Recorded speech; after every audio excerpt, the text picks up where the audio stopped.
Alright guys, this is DJ Crowley, Simmer Down, 90.3 The Rock, Knoxville, Tennessee. It's been all day, it's been irie, it's been fun, and this is only day one. Cali Roots, Carolina Sessions, Wilmington, North Carolina. It's been raining, but we're dealing with it. So we got Giant Panda, Guerilla, Dub Squad, all the way up from upstate New York. New York! In the house, and I'm just so honored to be able to hang out with you guys. 7 years ago, we hung out. I was not this old or doing what I'm doing, but I still had a freaking blast, dude. I had a blast. So anyway, let's start this out, man. I want you guys, since this is the first interview and talk with you guys, I want to, ask you guys, what is this whole Giant Panda Guerilla Dub Squad thing? Tell us about, obviously where you're from, what you do, and what you're doing in the future. Man, we're from Rochester, New York. Chris and I grew up together and met Dylan when we were super young, and we're really influenced by the reggae music that was coming out of upstate New York, as well as, reggae is the best music out there, and eventually we all decided to start playing it and writing songs and getting together and, being in different places together, and then, a whole gaggle of people have joined on, and we try to make that music that it has the healing properties, that is good for the consciousness, but also a good time to go hang with, and so far so good. Word. So you just talked about where you're from, coming from upstate New York. It's got to be interesting for reggae artists. There's this whole we're Cali Roots, but there's all kinds of different things happening with that.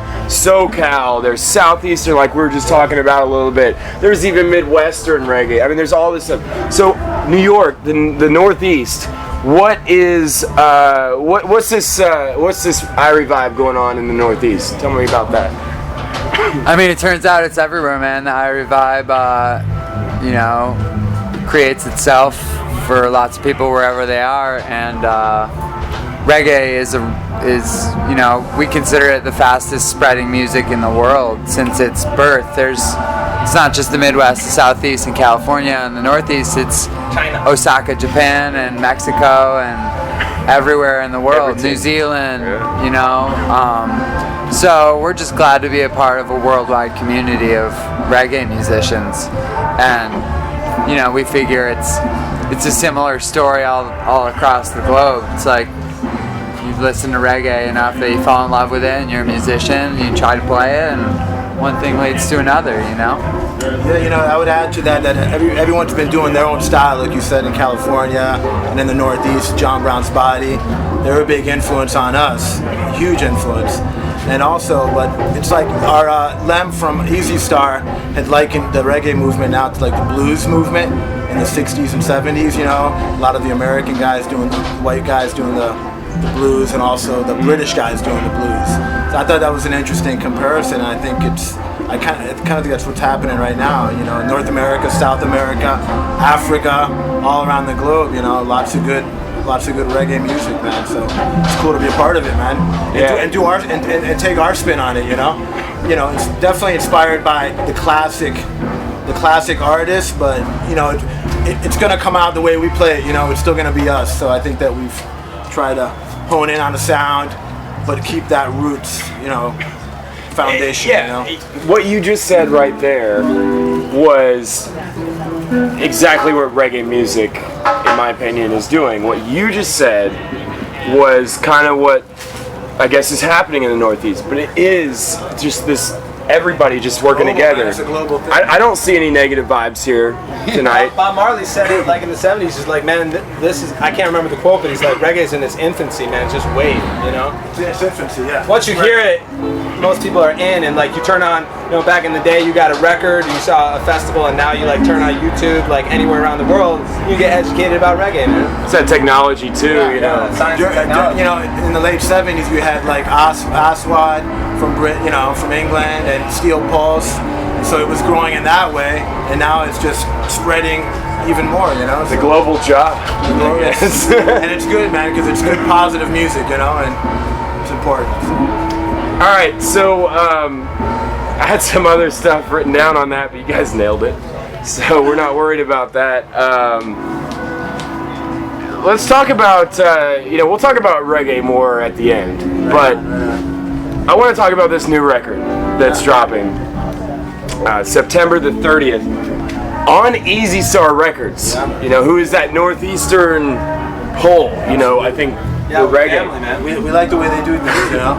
Yeah. The whole spirit of their organization is really important to Yeah. why we're working together, you know, so. I mean, they're taking care of everything up there. And nice guys, man, you know, and I've always been supportive of reggae, so we're stoked to be a part of it, man. They got the revolution thing going. They got the green going. So yeah, their Dub Side of the Moon is a worldwide phenomenon. Right there. You know? Boom. Yeah. So yeah, we consider those guys a worldwide force in reggae music. Yeah. You know. Which is, again, an awesome opportunity and to be a part of that team, you know. Just good people all around, man. Everything they put out is quality, you know. So it's nice to be on a roster that Produce very well. They're they do their business very well. I just got with them for the first time 3 or 4 months ago out in Nashville, and it was it's a genuine time. dude, genuine guys, you know. yeah. Dub Architect put out this mix of all easystar music this summer up on SoundCloud, and every song is great. Like, you know, all the artists are great, and we were so proud to be a part of that, just to hear our music with all this other music that we love that's happening right now. It's not old, you know, it's future. Yeah, it is. And you know, speaking of this great music, man, easystar is throwing you down on this next record, Steady. Let's talk about this record. You guys haven't had one in a while. What's this new Panda record, man? You know, we went into a studio. It was kind of made on a dare. You know, this guy Craig Welch, who's the engineer for 10 Foot Ganja Plant and pretty much the man behind that, he kind of came up to us and was like, "You guys are a great band, and no one's done you justice in the studio, and I want to make that happen. Let me make you guys sound the way that you should sound." And we're like, "Oh, okay, that's a bold statement. We'll give it a shot." We went into a studio, and he had just like rooms of guitars from the 50s, 60s, 70s, all the vintage amplifiers and microphones, and his engineering skills. All we had to do was just play, you know. We went in there, recorded 3 songs, and we were like, "Let's make a record." And I didn't even touch the drum set. Like I literally just sat down at this drum set from like the 50s. I was like, "Yeah, that'll do." He's like, "You want to play?" I was like, "No, that's just fine." You don't even bring your own guitar, you know. You just walk in and you pick a guitar. Beautiful instruments that they have. Yeah, and so, you know, we weren't necessarily had a plan to make the record, but once we were in the studio, we were like, "Hey, well, we got these songs that, you know, we've never laid down, that we love, that we want to explore, try some different feels on," and that just came together in an album. We kind of like left the sessions alone for a while. Then easystar heard it and they're like, "Yo, we got to get this out. We got to do this." So we got it together, and that's what Steady's all about. We're rock steady. You know, we keep it going. We've been doing this for 10 years. It's not going nowhere, and we're just gonna keep it flowing. That sounds like a plan. That sounds like a job plan to me. You know, the name Steady. It's like, you know, trying to, you know, steadfast, pushing on. You know, that's kind of the spirit of the record too. You know, all the songs kind of, I hope, convey that kind of spirit. You know, so that's to me a big part of that, of the name of the album and the tunes. You know, steady, steadfast, solid. So how many tracks are going to be on the album? What can we expect on the album? Like, you know, you guys are very dub. I mean, you are dub, but you have roots, you have rock, you have I mean, everything. I mean, what can we expect on this record? There's 12 tracks. Is that accurate? 13, I believe. 13 tracks. There's dub. There's A lot of different styles going on. Rock steady rhythms, you know. A lot of diversity on this record, but like they all kind of go together and choreograph like a nice experience. You know, you put it on and you're going to go through some different feels, and you're going to hear some different things that we think about and are inspired by, and that is pretty much what you're going to be hearing. But it's super roots. It's definitely roots, but it's got I think a hint of like, you know, all the like different rock and roll that we grew up listening to, that the instruments that we were playing made those sounds. You know, records from the 60s and 70s, like it's got all those tones, you know.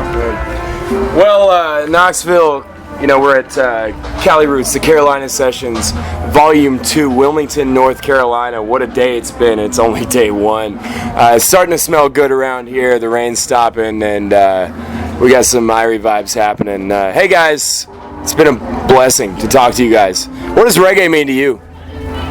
Reggae, man, for me, it's the, you know, positive spirit. chanting down, things in the world, talking about the issues of our time, how they relate to us, so I think trying to convey that spirit and that message of positivity and, again, pushing on, man, because it's a tough world out there, man. I think it's, in all the songwriting that we do, we try and push that message, man, so that to me, I've always been influenced by all the greats, man, so it's learned so much about the world from so many of those artists, man. So it's just us trying to do our, put in our little bit, our taste of reggae, Yeah, just put your piece into the puzzle of do our reggae. little part, Reggae is a wild word, you tell someone you're in a reggae band, and that's like telling someone you have a black shirt on and expecting them to know what your shirt looks like, And like, as a genre, it's maybe the most vague genre. Having to explain what our band sounds like for 10 years has proven that to me, and people's reactions when you tell them that we're a band of dudes with instruments that sing songs about stuff, they're like, oh, I thought you were a sound system, I thought you were this. You tell some people you're in a reggae band and they hear Red Red Wine, they hear UB40, they hear, there was a dubstep craze that got weird with Giant Panda Guerilla Dub Squad, like that. It was literally brought to our attention. Like, dubstep came into reggae a couple of years ago. I mean, it did. Like, we thought y'all were a dubstep band. No, we but Giant Pandas. to bring it back to the question, like, I think being so deep into it, it's easiest to just describe it as, like, I think of reggae as kind of like a lifestyle choice and more than like a music thing. It's a movement. And it's a consciousness too. Like whenever I'm thinking about reggae comes to mind in daily life, messages of reggae, like it's real life stuff. It's not a lot of it's real, it's reality, and that's about it. It's real. I think you're right. Reggae music is real. Not to say that other genres are not real, but there's something about this thing that we do and we promote and whatever it may have. It's just a family, man. We're all a family. To write music, about real things, and trying to be genuine in what we do, whether it be, love songs, talking about things that are going on, message music, but it's all coming from genuine experience, and I think that's when songs are good. It's when they're coming from real experience, real emotion, When we're on the road, we write a lot of songs, being away from our families, so those kind of emotions come into the songs, and I think that's when a song is real and connects in the broader realm, rather than just talking about a narrow thing, talking about broader things, love and all those positive things, man, because it's really therapeutic for us individually, really, right? Like any songs that you write you write them because it's coming from something that you experienced or you felt, and hopefully, being that it's genuine, someone else is gonna enjoy it and feel it too, So. Yeah, you write it for yourself, and everybody's got similar experiences going on. So like, somebody is like, oh, I feel like that song's about me, but really it's like we wrote it about something we're going through. And we all go through the same stuff, and it's good. That is what therapy is all about, is connecting on that and working that stuff out. Whether it's because you're dancing to some music for 2 hours, or because you're like doing a meditation, or you're going to the psychologist to talk it out, whatever. It's all healing, Yeah, exactly. I think that's one of the most important things of what we're doing, is striving for that feeling. We say we have a song, music is a healing, and that kind of encapsulates everything, everything that we're trying to do. I'll tell you this, and we'll close it out with this. I got to hang out and interview Jason from Sierra Leone Refugee All-Stars, all the way from Sierra Leone, the other day in Knoxville. And I asked this question, what does reggae mean to you? To everybody, first shot. Because it's a different vibe, and everybody has a different thing. Jason says, reggae is a tranquilizer. That's just what you guys said, Yeah. basically. I think that's And I've never heard that. And you guys kind of said the exact same thing on that. You just didn't say tranquilizer. So, Giant Panda, Guerilla Dub Squad. It's a long name, but you better remember it because this is these guys know what they're doing. Easystar Records, September 30th, the end of this month. It's going down. The record's called Steady. Hit it up, livepanda.com for all the info. Guys, thank you so much for everything you guys do. yes, brother. And we will see you guys in the job future for sure. Exactly. All right. Future times. Thanks.